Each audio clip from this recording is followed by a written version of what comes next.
देखिए बच्चों, surface chemistry के इस वीडियो लेक्चर में से आपके एग्जामिनेशन में कुछ ना कुछ जरूर मिलता है। पास्ट 10 इयर्स के पेपर इस बात को शो करते हैं कि ये वीडियो लेक्चर आपके एग्जाम के लिए हमेशा से इंपॉर्टेंट रहा है। आज हम कोएगुलेशन में फॉलो होने वाला रूल और इसकी एप्लीकेशन को जानेंगे। कोएगुलेशन में आपको पिछले वीडियो लेक्चर्स में वैसे भी बता चुका हूं कि हमारे पास कोलाइडल रेंज के पार्टिकल हैं।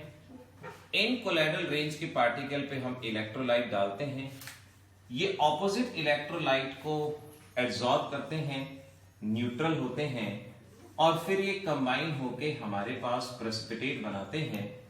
इस फिनोमेना को कोएगुलेशन और फ्लोक्यूलेशन के नाम से इसको जाना जाता है।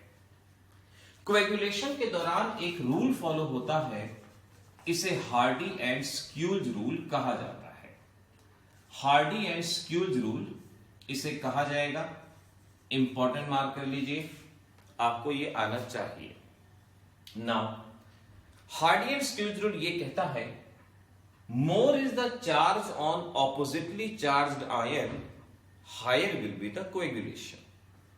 ये हमें बताता है कि कोएगुलेशन ज्यादा होगा या कम होगा, और ये कहता है कि कोलाइडल पार्टिकल में जो इलेक्ट्रोलाइट डाल रहे हैं उसमें जितना ज्यादा चार्ज होगा उतनी ज्यादा कोएगुलेटिंग पावर होगी। जैसे सपोज हमारे पास पॉजिटिवली चार्ज्ड कोलाइडल पार्टिकल है और इनके ऊपर मैं एक बार डालता हूं NaCl और एक बार मैं ऐड करता हूं Na2SO4 और मैं आपसे पूछूं बताओ कहां पर कोएगुलेशन ज्यादा होगी, तो पॉजिटिव चार्ज का ऑपोजिट चार्ज क्या है? नेगेटिव। जहां पर नेगेटिव चार्ज ज्यादा होगा वही बेस्ट कोएगुलेटिंग एजेंट रहेगा, क्योंकि यहां नेगेटिव चार्ज ज्यादा है तो मैं कहूंगा Na2SO4 एक बेटर कोएगुलेटिंग एजेंट यहां पे रहेगा। ऐसे ही अगर मेरे पास नेगेटिवली चार्ज पार्टिकल है और एक बार मैं यहां NaCl डालता हूं, एक बार CaCl2 डालता हूं, शायद आप समझते हैं NaCl का मतलब Na पॉजिटिव Cl नेगेटिव, और इसका मतलब होता है इस तरीके से। अब मेरे कोलाइडल पार्टिकल पे चार्ज कौन सा है? नेगेटिव, और मैं ऐड क्या करवा रहा हूं? पॉजिटिव। तो जितना ज्यादा पॉजिटिव चार्ज होगा उतना ही बेटर कोएगुलेशन यहां पे रहेगा। तो इस तरीके से CaCl2 बेटर कोएगुलेटिंग एजेंट रहेगा, ये कहा जाएगा। नाउ क्वेश्चन आता है कि ब्लड क्लॉटिंग के लिए FeCl3 बेटर कोएगुलेटिंग एजेंट क्यों होता है? ब्लड कोएगुलेशन के लिए FeCl3 एक बेटर कोएगुलेटिंग एजेंट क्यों होता है? आप जानते हैं blood negatively charged colloidal particle होता है, नेगेटिवली चार्ज होता है, और इसके अंदर आप डालते हैं FeCl3, Fe+3, ज्यादा ऑपोजिट चार्ज होने की वजह से ये बहुत जल्दी इनका कोएगुलेशन करता है और इस वजह से वहां ब्लड जल्दी से जल्दी कोएगुलेट होता है। तो आपने कोएगुलेशन की डेफिनेशन याद करी, हार्डी एंड स्क्यूल्ज रूल को आपने याद किया, और why FeCl3 is better coagulating agent than other? Because of higher positive charge which easily coagulate the negatively charged blood.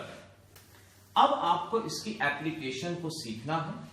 इसकी एप्लीकेशन पे अलग अलग क्वेश्चन आते रहे हैं। पहला है हमारे पास, इसे स्मोक प्रेसिपिटेटर कहा जाता है, या इसे हम क्वार्ट्रेल प्रेसिपिटेटर के नाम से जानते हैं। बड़ी बड़ी कंपनीज में जहां बहुत ज्यादा धुआं निकलता है वहां उनकी चिमनीज के अंदर इलेक्ट्रोड्स को लगा दिया जाता है। अब इन इलेक्ट्रोड्स पे ऑपोजिट चार्ज प्रेजेंट होता है, चिमनी में इलेक्ट्रोड लगा देते हैं, धुआं यहां से बाहर की तरफ जाता है।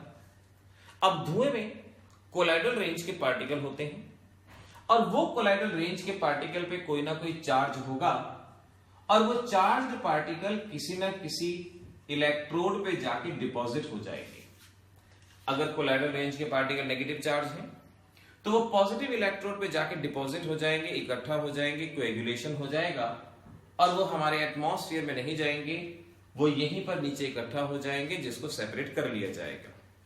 तो smoke precipitator coagulating particles, colloidal particle को कोएगुलेट करता है और इससे एनवायरनमेंट को प्रोटेक्ट करता है। दूसरा है हमारे पास डेल्टा फॉर्मेशन, ये भी इंपॉर्टेंट है। ये सारी चीजें एग्जामिनेशन में कभी ना कभी आई है। डेल्टा एक ऐसी चीज है, जब रिवर सी वाटर में मिलती है तो वहां पर छोटे छोटे स्ट्रक्चर बन जाते हैं जिन्हें डेल्टा कह दिया जाता है। अब देखिए होता क्या है, हमारे पास सपोज एक रिवर है, रिवर में बहुत सारे कोलाइडल रेंज के पार्टिकल हैं, पॉजिटिवली चार्ज, नेगेटिवली चार्ज, कैसे भी। अब ये रिवर जाके सी में जाके मिलती है, समुद्र में आती है, समुद्र में large number of colloidal particle present होते हैं, नेगेटिव भी होते हैं, पॉजिटिव भी होते हैं, large number of colloidal particle होते हैं। जैसे ही रिवर वाटर सी वाटर से मिलता है, ऑपोजिटली चार्ज पार्टिकल न्यूट्रलाइज होते हैं और धीरे धीरे यहां पर कोलाइडल पार्टिकल कोएगुलेट होने लगते हैं, जमा होने लगते हैं, और कई सालों तक जब ये प्रोसेस चलता है ये जमा हो जाते हैं और इस तरह से यहां पर डेल्टा फॉर्मेशन हो जाता है। तो डेल्टा फॉर्मेशन का मेन कारण भी क्या हुआ, कोएगुलेशन। कोएगुलेशन की वजह से यहां पर डेल्टा फॉर्मेशन होगा। रिमेंबर, इस तरीके से ये दो एप्लीकेशन जिसके बारे में अलग अलग समय पे क्वेश्चन पूछे जाते रहे हैं, ये हमने सीखा। अगली एप्लीकेशन में जो अभी आपको बता ही चुके हैं, clotting of blood, blood clotting में भी इसका इस्तेमाल होता है। कहीं भी अगर हमें चोट लगी, ब्लड निकला, या तो उस जगह फिटकरी लगाते हैं, एलम लगाते हैं, या उस जगह पे FeCl3 लगाते हैं। इसका मेन पर्पस क्या बताया था अभी मैंने आपको, coagulation. Blood negatively charge particle होता है, ये कोएगुलेट करता है और ब्लड वहीं पर रुक जाता है, ब्लड का वहां कोएगुलेशन होता है। और अगली प्रॉपर्टी, अगली एप्लीकेशन जो हमें यहां पर याद रखनी चाहिए वो है artificial rain. Artificial rain, artificial rain शायद आपने कंसेप्ट सुना होगा। देखिए मैं आपको याद दिलाऊं, हमारे धरती पे बहुत सारे इलाके ऐसे हैं जहां बादल बनते हैं, बहुत बादल बनते हैं, लेकिन बरस नहीं पाते, बारिश हो नहीं पाती। कुछ इलाके ऐसे हैं जहां बिल्कुल बारिश नहीं आती। तो ऐसे में सोचा जाता है क्यों ना कुछ ऐसा किया जाए कि जिन इलाकों में बारिश नहीं होती उन इलाकों में बारिश करवाई जाए। अब बारिश को हम आखिर कैसे करवा सकते हैं, अलग अलग समय पे अलग अलग साइंटिस्ट लोगों ने इसके बारे में अलग अलग वर्क किया है। बारिश कब होती है, जब हमारे एटमॉस्फेयर में प्रेजेंट वेपर्स आपस में कंबाइन होते हैं, उनका साइज बढ़ता है, वो भारी हो जाते हैं और वो बारिश की फॉर्म में जमीन पे आ गिरते हैं, तब बारिश होती है। हमारे एटमॉस्फेयर में बहुत बार ऐसा होता है कि बहुत सारे वाटर वेपर होते हैं और ये वाटर वेपर डस्ट पार्टिकल के साथ कंबाइन हो जाते हैं, जो कि कोलाइडल रेंज के पार्टिकल होते हैं, जिन पे किसी न किसी तरह का पार्टिकल प्रेजेंट होता है। डस्ट पार्टिकल है, चारों तरफ वाटर के वेपर कंबाइन हो गए और इस तरह से डिस्पर्स्ड वाटर हमारे चारों तरफ रहता है। अब ऐसे में क्या किया जाता है, छोटे छोटे रॉकेट्स या छोटे छोटे हवाई जहाज के जरिए इन बादलों के ऊपर कोलाइडल डस्ट का छिड़काव किया जाता है। इस कोलाइडल डस्ट में कई तरह के सॉल्ट, AgI, KCl एटसेट्रा, कई तरह के सॉल्ट होते हैं जो इन बादलों के ऊपर छिड़क दिए जाते हैं। बादल के ऊपर कोई ना कोई चार्ज होता है, ये कोलाइडल डस्ट से ऑपोजिट चार्ज को एब्जॉर्ब करता है, न्यूट्रलाइज होता है।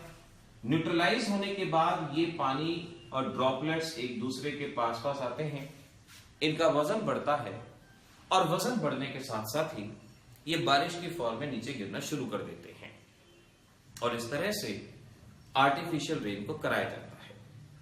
तो आर्टिफिशियल रेन कराने के लिए एक बादलों का पर्टिकुलर अमाउंट होना चाहिए। ऐसा ना हो कि आपके दिमाग में आ जाए कि भाई आज मुझे स्कूल नहीं जाना, आज मुझे पेपर देने नहीं जाना क्योंकि मेरी तैयारी नहीं है। आप छत पे खड़े हो जाएं और वहीं से कोलाइडल डस्ट फेंकना शुरू कर दें कि भाई कोलाइडल डस्ट फेंकूंगा बारिश आ जाएगी, ऐसा हरगिज नहीं होगा। एक पर्टिकुलर अमाउंट ऑफ क्लाउड होना चाहिए, अगर उतना क्लाउड होगा तभी वहां पर बारिश आएगी, अदरवाइज वहां पे बारिश नहीं आएगी। तो अभी इस लेक्चर के अंदर आपको कोएगुलेशन के बारे में बताया गया, हार्डी एंड स्क्यूज रूल के बारे में बताया गया, और ये 4 मेन चीजें स्मोक प्रेसिपिटेटर, जिसे क्वार्टरल प्रेसिपिटेटर भी कहते हैं, याद रखना इस बात को, delta formation, clotting of blood, artificial rain, इन चारों चीजों को अच्छे से लर्न करें। तो इस तरह से बच्चों कोलाइडल रेंज के बारे में, कोलाइडल सिस्टम के बारे में हमें इतनी सारी चीजों को यहां पर तैयार करना था। अब हमारे पास अगले वीडियो लेक्चर्स में एंजाइम और कैटालिस्ट 2 ही चीजें बची हैं, और उसके बाद हमारा चैप्टर पूरी तरह से फिनिश हो जाएगा।